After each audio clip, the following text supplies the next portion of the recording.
Good morning student.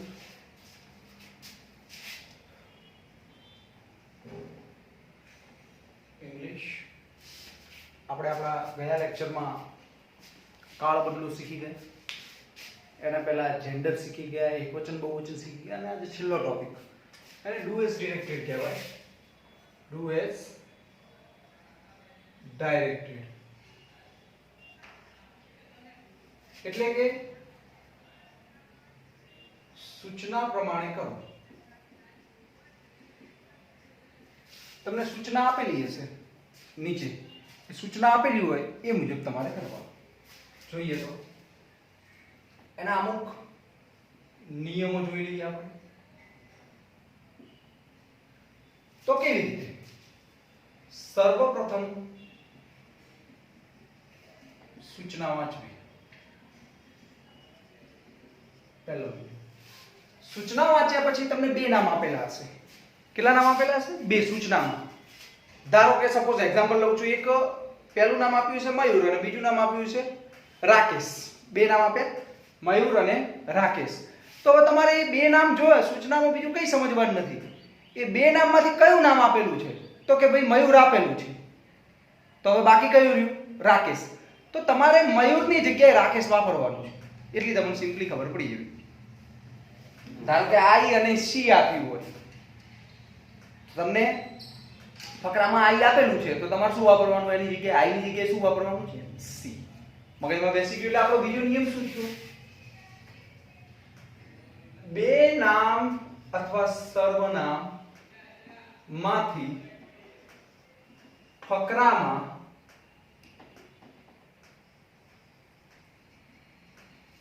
જે નામ ન આપેલ હોય તેને ઉપયોગ કરો. આ ઉપયોગ કરતા આવડી ગયું. બે નામમાંથી જેનું નામ ના આલેલું હોય એના નામની જગ્યાએ યુઝ કરવાનું. એ આપણે ફકરો લઈએ એટલે વધારે ખબર પડે. એના પછી જો ક્રિયાપદ પાછળ, સમજજો બરાબર, જો ક્રિયાપદ પાછળ એસ કે ઈએસ લાગેલ હોય તો કાઢી નાખો. ફકરામાં ફકરો તમે જુઓ, એમાં ક્રિયાપદની પાછળ એસ કે ઈએસ લાગેલું હોય તો કાઢી નાખવાનું. જો ફકરામાં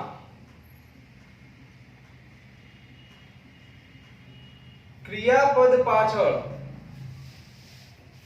એસ કે ઈએસ ન લાગેલ હોય તો લગાવી દેવું. મતલબ કે એસ કે ઈએસ લાગેલું હોય તો કાઢી નાખવું, ન લાગેલું હોય તો લગાવી દેવું. આ બીજો નિયમ. એના પછીનો નિયમ જોજો, સમજો. જો ડુ આપેલું હોય ફકરામાં તો તમારે એનું શું કરવાનું થશે? ડઝ. જો ફકરામાં ડઝ આપેલું છે તો તમારે એનું ડુ ઉલટો ફેરફાર. હેઝ આપેલું છે તો હેવ. હેવ આપેલું છે તો હેઝ. અને હેડ આપેલું છે તો હેડ. મગજમાં બેસી ગયું. એના પછી ઇઝ અથવા એમ આપેલું હોય તો એનું આર થાય, અને આર આપેલું હોય તો ઇઝ અથવા એમ થાય. ઓકે, હવે મેઈન વસ્તુ છે. જુઓ, કોઈ પણ નામ ફકરામાં નામ એક જ વખત હશે. ત્યારબાદ તેને લગતું સર્વનામ હશે. શું હશે? સર્વનામ. ધ્યાન રાખજો. ફોર એક્ઝામ્પલ રોહિત, તો પહેલા જ વાક્યમાં રોહિત હશે, એના પછી બધા વાક્યમાં શું હશે? હી. એટલે આ રોહિત અને હી. હી એ પણ રોહિત છે, રોહિત તો નામ છે જ, પણ રોહિતની જગ્યાએ પછી બધા વાક્યમાં શું હશે? હી.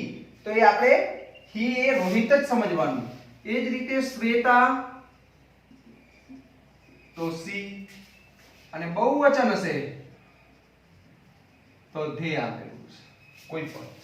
તો આપણે પણ આ વસ્તુ યુઝ કરવાનું કે પહેલા વાક્યમાં ફકરો 4 લીટીનો હોય કે 3 લીટીનો હોય, એમાં જે પહેલું વાક્ય છે એમાં નામ આવશે. ધારો કે મારું નામ તો કે મયુર ઇઝ એ ટીચર, પછી he is a clever, he is teaching English, તો પછી એના માટે સર્વનામ વપરાય he, મયુર માટે. છોકરી હોય તો she વપરાય. એ વસ્તુ છે. મગજમાં બેસી તો આટલા જ નિયમો આવડે એટલે ડુ એઝ ડિરેક્ટેડ સૂચના પ્રમાણે આવડી જાય. ફરીથી એકવાર રિપીટ કરું છું, સમજો. સર્વપ્રથમ સૂચના વાંચવી. બે નામ સર્વનામમાંથી ફકરામાં જે નામ આપેલો હોય તેને ઉપયોગ કરવો. બે નામ આપેલા હશે, પછી નામ હોય કે સર્વનામ હોય, જે બી હોય, એ બે નામમાંથી જે આપેલું હોય એની જગ્યાએ ઓલાનો ઉપયોગ કરવાનો.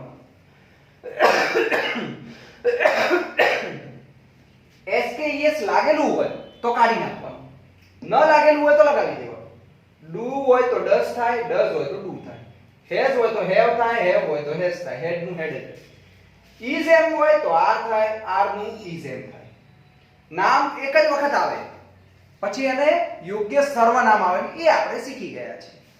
તો આટલી વસ્તુ લખી નાખો, એક ફકરો સોલ્વ કરી એટલે વધારે ખબર પડે. ચલો ફટાફટ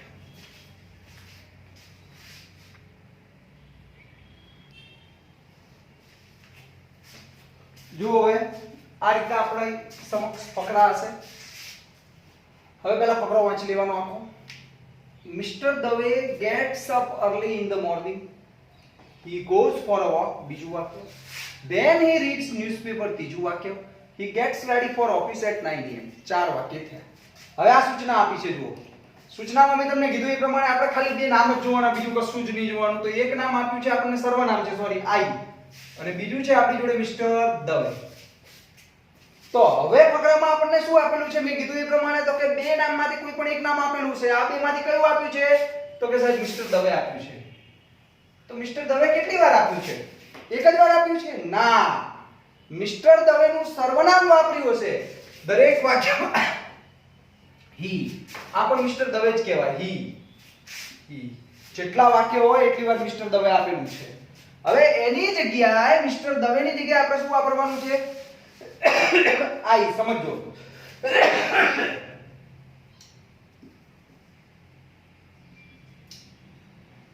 મિસ્ટર દવેની જગ્યાએ બધે આઈ વપરાઈ જશે. શું વપરાઈ જશે? આઈ. પછી આપણો નિયમ શું હતો?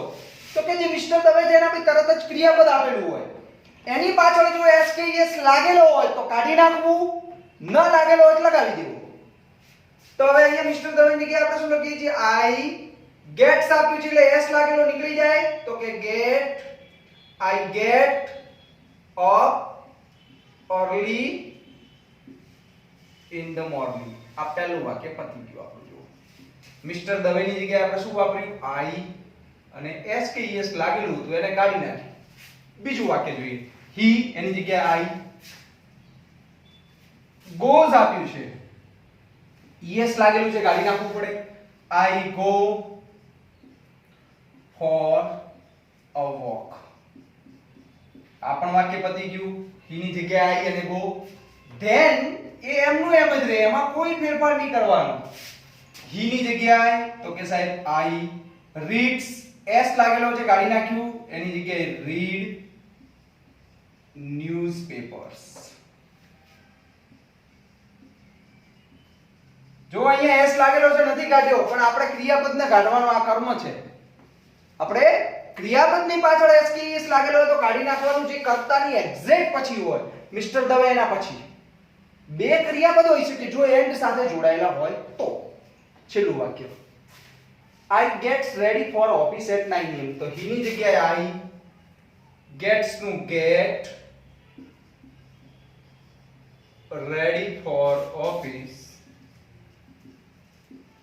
at 9 am. બોલો, કોઈ વધારાનું છે? એકદમ પપ્પુ. કેવું છે? પપ્પુ. હવે ધ્યાન રાખો, અહીંયા આપણે I am a student, I like to read books, I also enjoy playing tennis, I listen to music.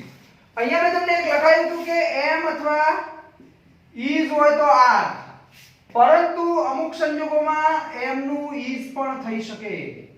સમજજો, એવું જરૂરી નથી કે are જ થાય. am નું is પણ થઈ શકે છે અને is નું am પણ થઈ શકે છે. કેવી રીતે? તો ધારો કે તમને am આપ્યો છે એટલે કે I am આપ્યું છે. હવે I ની જગ્યાએ તમારે C યુઝ કરવાનું છે તો તમારે પછી અહીંયા is યુઝ કરવું પડે, r ન થાય.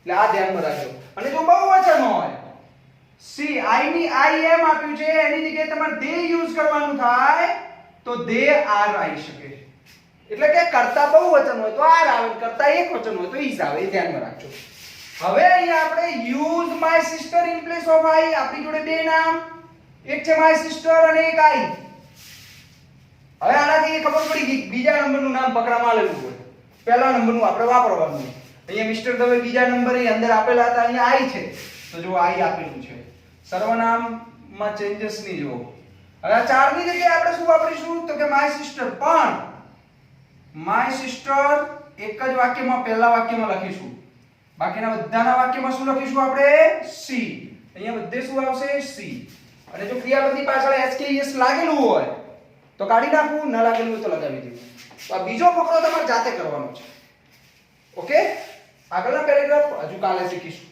આજે આટલા સુધી થેન્ક યુ